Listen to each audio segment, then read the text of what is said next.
வணக்கம். இன்னைக்கு நாம ஒரு ரொம்பவே சுவாரஸ்யமான விஷயத்த பத்தி பார்க்க போறோம். நமக்கு தெரியாமலேயே நம்மளோட பல பழக்க வழக்கங்களையும் உணர்ச்சிகளையும் கட்டுப்படுத்துற ஒரு உளவியல் தத்துவத்தை பத்தி தான் நாம தெரிஞ்சுக்க போறோம். நீங்க எப்பதாச்சும் யோசிச்சு பார்த்திருக்கீங்களா? உங்க போன்ல இருந்து ஒரு சின்னதா டிங்னு ஒரு சத்தம் வரும். உடனே அது ஏதோ ஒரு நல்ல மெசேஜா இருக்குமோன்னு ஒரு எதிர்பார்ப்பு, இல்லனா ஆபீஸ்ல இருந்து ஏதாச்சும் வேலையா இருக்குமோன்னு ஒரு சின்ன பதட்டம். இது எப்படி நடக்குது? இது வெறும் பழக்கம்னு நினைக்கிறீங்களா? அதுக்கும் மேல இதுல ஒரு பெரிய சைக்காலஜி இருக்கு. ஆமாங்க, நீங்க கேட்டது கரெக்ட் தான். நம்மளோட இந்த ஸ்மார்ட் போன் காலத்து டென்ஷனுக்கும் கிட்டத்தட்ட 100 வருஷத்துக்கு முன்னாடி ஒரு லேப்ல இருந்த நாய்களுக்கும் ஒரு கனெக்ஷன் இருக்கு. என்னடா இதுன்னு யோசிக்கிறீங்களா?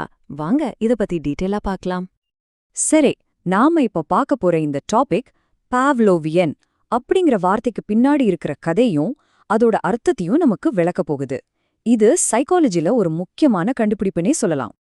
பார்க்க கொஞ்சம் டெக்னிக்கலா இருக்குல்ல, ஆனா பயப்படாதீங்க. சிம்பிளா சொல்லணும்னா சம்பந்தமே இல்லாத ரெண்டு விஷயங்களை நம்ம மூளையில ஒன்னா இணைக்கிறது தான் இது. அதாவது உன்னை பார்க்கும்போது இல்ல கேட்கும்போது இன்னொன்னோட ஞாபகம் வர மாதிரி நம்மள பழக்கப்படுத்திக்கிறது. இது எப்படி வேலை செய்யுதுன்னு இப்ப பார்க்கலாம். இந்த கதைக்கு ஹீரோ யாருன்னா ரஷ்ய விஞ்ஞானி ஈவான் பாவ்லோவ். அவரு நாய்களோட ஜீரண சக்திய பத்தி ரிசர்ச் பண்ணிட்டு இருந்தாரு. அப்போ தற்செயலா சைக்காலஜியோட மிக முக்கியமான ஒரு தத்துவத்தையே கண்டுபிடிச்சாரு. இப்போ இந்த 3 ஸ்டெப்ஸ பாருங்க. இதுல தான் மொத்த மேட்டரே இருக்கு. முதல்ல அந்த மணி சத்தம் நாய்க்கே ஒரு சாதாரண ஒலிதான். அதுக்கு எந்த அர்த்தமும் இல்ல. ஆனா ஒவ்வொரு தடவையும் சாப்பாடு கொடுக்கறதுக்கு முன்னாடி மணி அடிச்சப்போ அந்த மணி சத்தத்துக்கும் சாப்பாட்டுக்கும் ஒரு தொடர்பு உருவாகிடுச்சு. கடைசியில சாப்பாடே இல்லாம வெறும் மணி சத்தத்தை கேட்டாலே நாய்க்கு உமிழ்நீர் சுரக்க ஆரம்பிச்சிடுச்சு. சரி வாங்க, இப்போ இந்த எக்ஸ்பெரிமெண்ட்டை கொஞ்சம் டீப்பா அனலைஸ் பண்ணி பார்ப்போம். இதுல இருக்கிற ஒவ்வொரு விஷயத்துக்கும் ஒரு சயின்டிஃபிக் பேர் இருக்கு. இதுதான் இந்த முழு ப்ராசஸோட ப்ளூ பிரிண்ட். இதுக்கு எந்த ட்ரைனிங்கும் தேவையில்லை. பசியோட இருக்கிற ஒரு நாய்க்கு முன்னாடி சாப்பாட்டை வச்சா எச்சில் ஊறும். இது ரொம்பவே நேச்சுரலான ஒரு விஷயம். அதனாலதான் சாப்பாட்டை நிபந்தனையற்ற தூண்டுதல்னு சொல்றோம். இதுவும் அப்படிதான். சாப்பாட்டை பார்த்ததும் எச்சில் ஊறுறது ஒரு ஆட்டோமேட்டிக் ரியாக்ஷன். இதுக்கு யாரும் சொல்லிக் கொடுக்க தேவையில்ல. இதுதான் நிபந்தனையற்ற துலங்கல். யோசிச்சு பாருங்க, எக்ஸ்பெரிமெண்ட் ஆரம்பிக்கிறதுக்கு முன்னாடி மணி சத்தம் அந்த நாய்க்கு ஒரு பொருட்டே இல்ல. அது காத்துல கேக்குற மத்த சத்தம் மாதிரி தான். அதனால அதுக்கு எந்த ரியாக்ஷனும் இருக்காது. அதனாலதான் அது ஒரு நடுநிலை தூண்டுதல். இங்கதான் அசல் ட்விஸ்டே நடக்குது. ஒரு காலத்துல அர்த்தமே இல்லாம இருந்த அந்த மணி சத்தம் இப்போ சாப்பாட்டோட கனெக்ட் ஆனதுக்கு அப்புறம் அதுக்கு ஒரு புது அர்த்தம் கிடைக்குது. இப்போ அது ஒரு நிபந்தனைக்குட்பட்ட, அதாவது கத்துக்கிட்ட ஒரு தூண்டுதலா மாறிடுச்சு. அவ்வளோதான். கடைசியா சாப்பாடே இல்லாம வெறும் மணி சத்தத்தை கேட்டதுமே நாய்க்கு எச்சில் ஊறுது.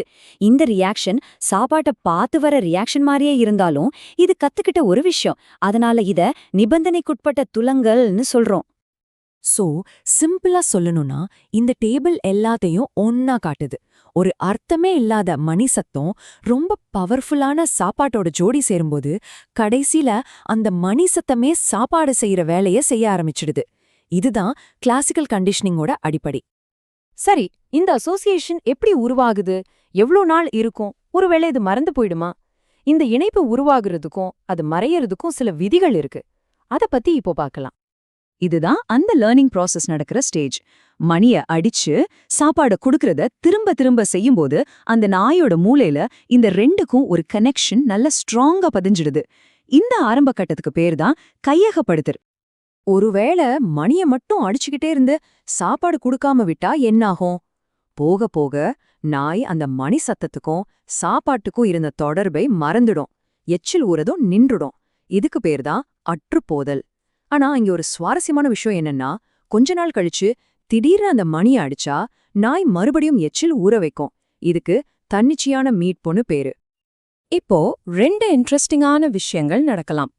நாய் அந்த குறிப்பிட்ட மணி சத்தத்துக்கு பழகுனதுக்கு அப்புறம் அது மாதிரியே கேக்குற வேற எந்த சத்தத்துக்கும் எச்சில் ஊற வச்சா அதுக்கு பேரு புதுமைப்படுத்துதல். ஆனா ஒரு குறிப்பிட்ட டோன்ல ஒலிக்கிற மணிக்கு மட்டும்தான் சாப்பாடு கிடைக்கும்னு நாயை பழக்கப்படுத்தினா அது மத்த சத்தத்தையெல்லாம் கண்டுக்காம அந்த ஒரு சத்தத்துக்கு மட்டும் ரியாக்ட் பண்ணும். இதுக்கு பேரு பாகுபடுத்துதல். ஓகே, நாய் மணி லேப்னு பேசிட்டு இருந்தா போர் அடிக்கும். வாங்க இந்த பவர்ஃபுல்லான தத்துவம் நம்மளோட அன்றாட வாழ்க்கைய எப்படியெல்லாம் மாத்தி அமைச்சிருக்குன்னு பாப்போம். நீங்களே ஆச்சரியப்படுவீங்க. நீங்க யோசிச்சிருக்கீங்களா, ஏன் ஒரு கூல்ட்ரிங்க்ஸ் விளம்பரத்துல எப்பவுமே ஜாலியா இருக்கிற மாதிரி காட்டுறாங்கன்னு? ஏன்னா அவங்க அந்த கூல்ட்ரிங்கையும் சந்தோஷத்தையும் ஒன்னா இணைக்கிறாங்க. நீங்க அத பல தடவை பார்க்கும்போது அந்த பிராண்ட பார்த்தாலே உங்களுக்கு ஒரு நல்ல ஃபீலிங் வரும். இது பக்கா கிளாசிக்கல் கண்டிஷனிங். இது வெறும் மார்க்கெட்டிங் டெக்னிக் மட்டும் இல்ல. சைக்காலஜி ட்ரீட்மெண்ட்ல ஃபோபியா, அதாவது ஒரு விஷயத்து மேல இருக்கிற அதீத பயத்துக்கு சிகிச்சை அளிக்க இதை பயன்படுத்துறாங்க.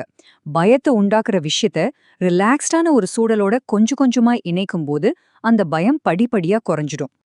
ஒரு தடவை நாய்கிட்ட கடி வாங்கினதுக்கு அப்புறம் எந்த நாயை பார்த்தாலும் பயம் வர்றது, இல்லனா கரெக்டா மதியம் 1 மணிக்கு அலாரம் அடிச்சதும் பசிக்க ஆரம்பிக்கிறது, ஏன் ஒரு குறிப்பிட்ட பாட்டை கேட்டதும் பழைய நினைவுகள் வர்றது கூட, இது எல்லாமே கிளாசிக்கல் கண்டிஷனிங்கே உதாரணங்கள் தான். ஆனா ஒண்ணு மட்டும் ஞாபகம் வச்சுக்கணும். இந்த தத்துவம் ரொம்ப பவர்ஃபுல்லா இருந்தாலும் இது எல்லாத்தையும் விளக்கிடாது. நம்மளோட ஆட்டோமேட்டிக் ரியாக்ஷன்ஸை இது நல்ல விளக்குது. ஆனா ஒரு பெரிய கணக்கு போடுறது, ஒரு புது மொழியை கத்துக்கிறது மாதிரி சிக்கலான விஷயங்களை இது முழுசா விளக்காது. இப்போ இதெல்லாம் கேட்டதுக்கு அப்புறம் உங்க லைஃப்ல நடக்கிற ஆட்டோமேட்டிக் ரியாக்ஷன்ஸ பத்தி யோசிச்சு பாருங்க. அடுத்த தடவை ஒரு குறிப்பிட்ட வாசனை இல்ல ஒரு பாட்டு உங்களுக்கு ஒரு விதமான உணர்வை தரும்போது 1 செகண்ட் யோசிங்க. பாவ்லோவோட நாய்கள் மாதிரி நாமளும் ஏதோ ஒரு விஷயத்துக்கு கண்டிஷன் செய்யப்பட்டிருக்கோமான்னு உங்களையே கேட்டு பாருங்க. கிடைக்கிற பதில் உங்களை ரொம்பவே ஆச்சரியப்படுத்தலாம்.